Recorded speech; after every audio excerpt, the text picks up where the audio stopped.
salt, pepper, which would be fresh ground pepper, and then, garlic and butter. Very, very easy to use.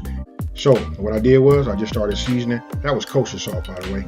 I went ahead and just seasoned everything, hit it with the salt. Then I came back with the fresh ground pepper. Look, as I turn it over, I'm thinking to myself, because it's really cooking so you can serve everything hot. It's about multitasking. So after I got them turned over and before I seasoned, I went ahead and put my pan on medium-high heat. And as you can see right there, at 330 degrees, in between that, 330 degrees and 375 degrees. Go ahead and melt your butter. And then what you do is you just repeat. Hit it with the kosher salt and the black pepper. Now listen, the black pepper gonna turn, black inside of your pan, but don't worry, that's not burned or nothing like that. It just gives it like a great flavor. It puts a crust on these scallops, and that's it right here. Now the first batch I made, as you can see, first batch, I didn't even use the garlic.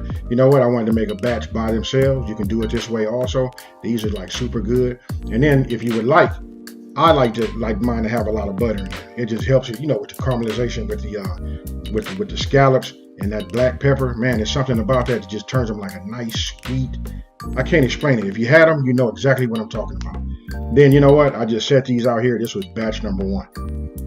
And then all you're doing is just see me, set these back on here just for presentation, just to show you guys, what they should look like.